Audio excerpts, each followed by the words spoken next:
वाहिगुरु जी का खालसा वाहिगुरु जी की फतेह। परम सत्कारयोग गुरु रूप साध संगत, ये वीडियो बड़े ध्यान नाल बड़े ख्याल नाल सरवण करना। वीडियो का टाइटल है संतां दे बचनां दी ताकत। संतां दे बचनां दी ताकत।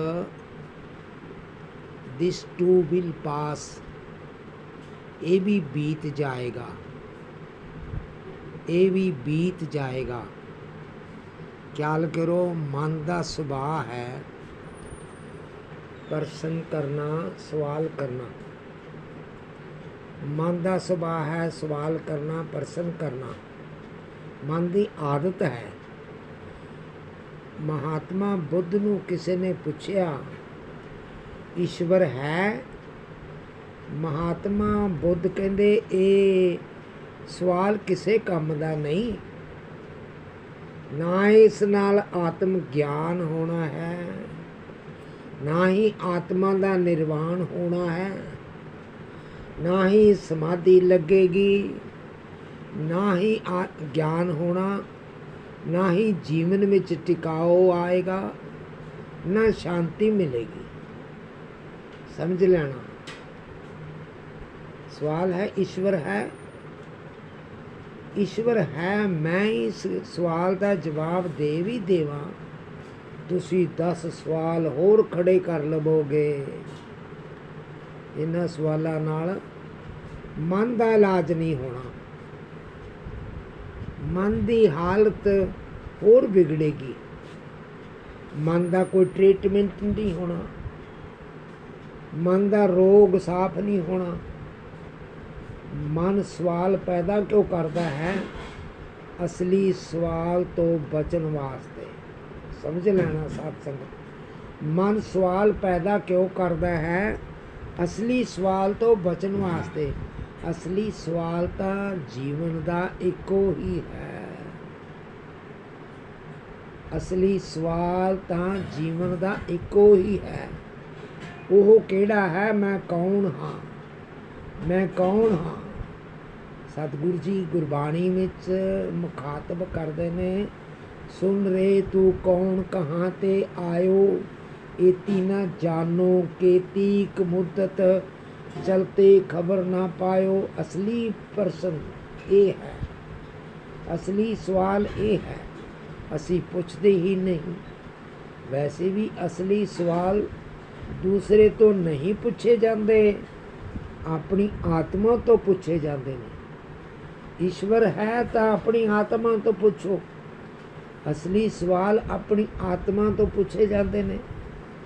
मैं कौन हाँ?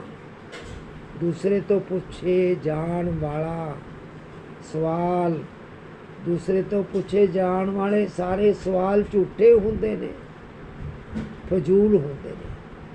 दूसरे तो पूछे जान वाले सवाल कुछ प्राप्त नहीं होता। दूसरे तो पूछे जान वाले सवालों में कुछ प्राप्त नहीं होता। सब नकली सवाल हैं। ख्याल करना, एक सम्राट ने अपने महल दरबार विच एक स्वर्णकार सुनारा बुलाया।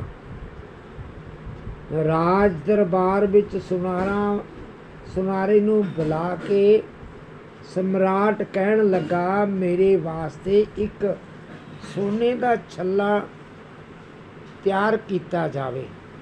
सोने का छल्ला बना दे अते उस उत्ते उस छल्ले दे उपर लिख दे, उहदे ऐसी पंक्ति लिख दे जो लिखी हुई पंक्ति दुख विच भी कम आवे, सुख विच भी कम आवे।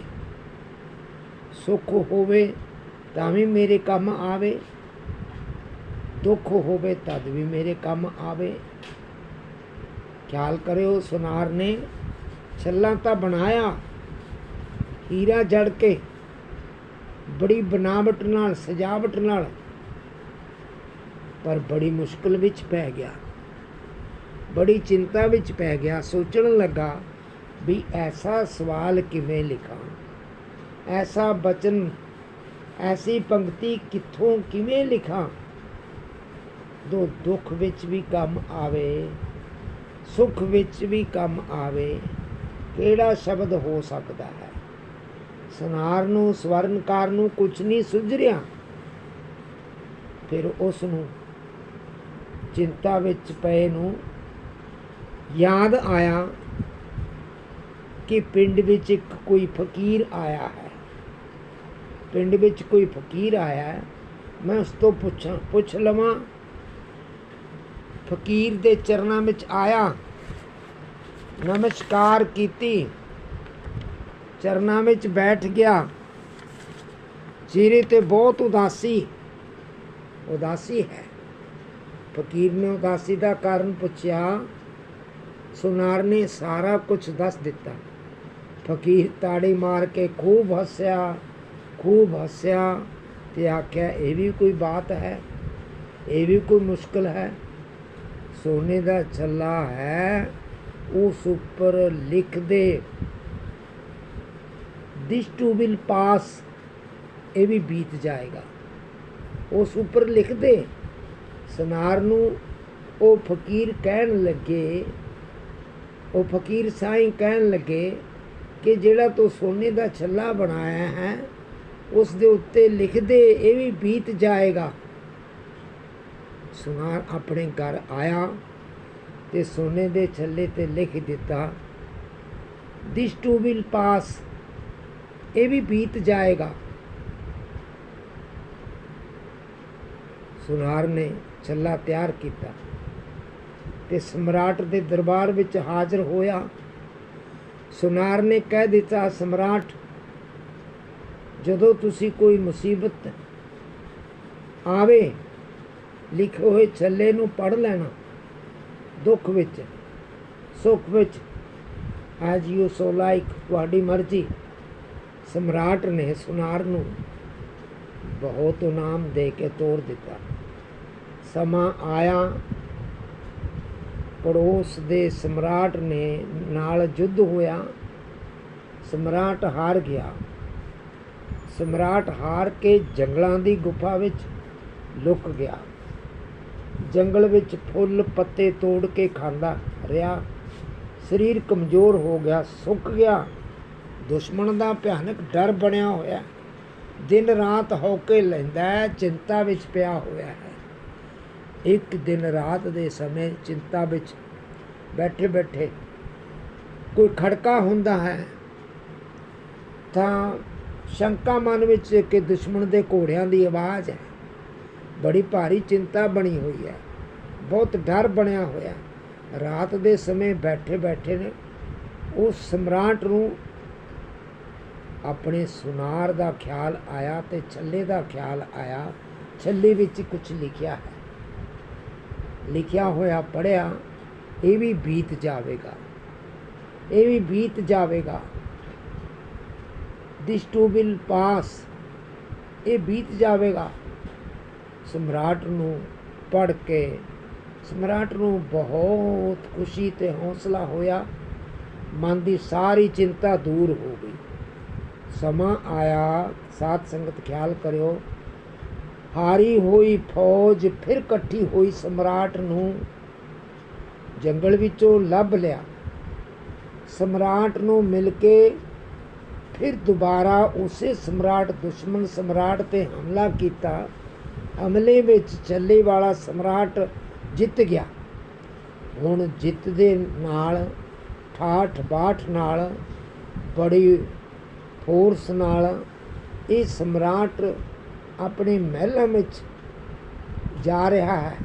ਬੜੀ ਠਾਠ ਬਾਠ ਨਾਲ ਹਾਥੀ ਤੇ ਚੜ੍ਹ ਕੇ ਜਲੂਸ ਦੀ ਨਗਰ ਕੀਰਤਨ, ਜਲੂਸ ਦੀ ਸ਼ਕਲ ਵਿੱਚ ਮਹਿਲਾਂ ਵੱਲ ਜਾ ਰਿਹਾ ਹੈ ਤੇ ਹੰਕਾਰ ਆ ਗਿਆ, ਮੇਰੇ ਵਰਗਾ ਕੋਈ ਵਿਸ਼ਵ ਵਿਜੇਤਾ ਹੈ। ਫਿਰ ਚੋਟ ਲੱਗੀ। ਫਿਰ ਉਸ ਨੂੰ ਯਾਦ ਆਇਆ, ਓਹੋ ਸੁੱਖ ਵਿੱਚ ਵੀ ਹੈ ਨਾ, ਸੁੱਖ ਹੈ ਹੁਣ, ਸੁੱਖ ਵਿੱਚ ਵੀ ਪੜ੍ਹ ਤੇ ਲਵਾਂ। ਫਿਰ ਪੜ੍ਹਿਆ, ਇਹ ਵੀ ਬੀਤ ਜਾਵੇਗਾ, ਇਹ ਵੀ ਬੀਤ ਜਾਵੇਗਾ। ਖਿਆਲ ਕਰਿਓ। ਫਿਰ ਛੱਲਾ ਯਾਦ ਆਇਆ, ਪੜ੍ਹਿਆ, ਇਹ ਵੀ ਬੀਤ ਜਾਏਗਾ। ਇੱਕਦਮ ਹੰਕਾਰ ਟੁੱਟ ਗਿਆ। ਕਾਸ਼ ਸਾਡਾ ਵੀ ਹੰਕਾਰ ਟੁੱਟ ਜਾਵੇ, ਅਸੀਂ ਵੀ ਇਹ ਸਮਝ ਲਈਏ ਇਹ ਵੀ ਬੀਤ ਜਾਏਗਾ। ਭਾਈ ਵੀਰ ਸਿੰਘ ਜੀ ਨੇ ਇੱਕ ਬੜੀ ਸੁੰਦਰ ਕਵਿਤਾ ਲਿਖੀ ਹੈ, ਮੈਂ ਰਹੀ ਵਾਸਤੇ ਕੱਤ, ਸਮੇਂ ਮੇਰੀ ਇੱਕ न ਮੰਨੀ, ਮੈਂ ਫੜ ਫੜ ਰਹੀ ਤਰੀਕ, ਸਮੇਂ ਖਿਸਕਾਈ ਕਰਨੀ। ਸਮਾਂ ਬੀਤ ਜਾਂਦਾ ਹੈ, ਦੁੱਖ ਵਾਲਾ ਹੋਵੇ ਬੀਤ ਜਾਂਦਾ ਹੈ, ਸੁੱਖ ਵਾਲਾ ਹੋਵੇ ਉਹ ਵੀ ਬੀਤ ਜਾਂਦਾ ਹੈ। ਸਮਾਂ ਸਥਾਈ ਨਹੀਂ ਹੈ, ਸਮਾਂ ਨਾਸਵਾਨ ਹੈ। ਸਭ ਜੋ ਦਿਸ ਰਿਹਾ ਹੈ, ਵੈਸੇ ਸੰਸਾਰ ਵੀ ਹੈ ਨਾਸਵਾਨ। ਸੰਸਾਰ ਬਾਰੇ ਸਤਿਗੁਰੂ ਦੀ ਬਾਣੀ ਵਿੱਚ ਲਿਖਿਆ ਹੈ, ਇਹ ਜੋ ਮੇਲਾ, ਇਹ ਜੋ ਦੁਨੀਆ ਸ਼ਹਿਰ ਮੇਲਾ, ਦਸਤਗੀਰੀ ਨਾਹੀਂ। ਸਮਾਂ ਤੇ ਦੁਨੀਆ ਸੱਚ ਨਹੀਂ ਹੁੰਦਾ, ਸਭ ਮਿਟਣ ਵਾਲਾ ਬੀਤਣ ਵਾਲਾ ਹੁੰਦਾ ਹੈ। ਇਹ ਸਮਰਾਟ ਪੜ੍ਹ ਕੇ ਛੱਲੇ ਦਾ ਸ਼ਬਦ ਮਨ ਸ਼ਾਂਤ ਹੋਇਆ। ਸਾਧ ਸੰਗਤ, ਕਹਿਣ ਤੋਂ ਭਾਵ ਫਕੀਰ ਹੀ ਜੁਗਤੀ ਮੁਕਤੀ ਜਾਣਦੇ ਨੇ, ਫਕੀਰ ਹੀ ਜੁਗਤੀ ਮੁਕਤੀ ਜਾਣਦੇ ਨੇ। ਫਕੀਰ ਦੇ ਬਚਨਾਂ ਨੂੰ ਹੀ ਮੰਨ ਕੇ ਸ਼ਾਂਤੀ ਮਿਲਦੀ ਹੈ, ਫਕੀਰ ਦੇ ਬਚਨਾਂ ਨੂੰ ਹੀ ਸੁਣ ਕੇ ਸ਼ਾਂਤੀ ਮਿਲਦੀ ਹੈ। ਵੈਸੇ ਮਨ ਦਾ ਇਕੱਠਾ ਕੀਤਾ ਗਿਆਨ ਮਸਤਿਸ਼ਕ ਵਿੱਚ ਕੜ ਬਣ ਜਾਂਦਾ ਹੈ। ਇਕੱਠੇ ਕੀਤੇ ਹੋਏ ਗਿਆਨ ਦਾ ਕਿਤਾਬਾਂ ਪੜ੍ਹ ਕੇ, ਸ਼ਾਸਤਰ ਪੜ੍ਹ ਕੇ, ਗੱਲਾਂ ਸੁਣੀਆਂ ਸੁਣਾਈਆਂ, ਮੱਥੇ ਵਿੱਚ ਗਿਆਨ ਦਾ ਕੜ ਬਣ ਜਾਂਦਾ ਹੈ ਕਿ ਮੈਂ ਵੀ ਕੁਛ ਜਾਣਦਾ ਹਾਂ। ਉਹ ਮੱਥੇ ਵਿੱਚ ਕੜ ਬਣਿਆ ਹੋਇਆ ਬੁੱਧੀ ਭ੍ਰਿਸ਼ਟ ਕਰ ਦਿੰਦਾ ਹੈ ਅਤੇ ਉਹਦੇ ਵਿੱਚ ਭਰਮ ਬਣ ਜਾਂਦਾ ਹੈ, ਮੈਂ ਵੀ ਕੁਝ ਜਾਣਦਾ ਹਾਂ। ਇਹੀ ਹੰਕਾਰ ਹੈ, ਇਹੀ ਭਰਮ ਹੈ, ਇਹੀ ਦੁੱਖ ਹੈ।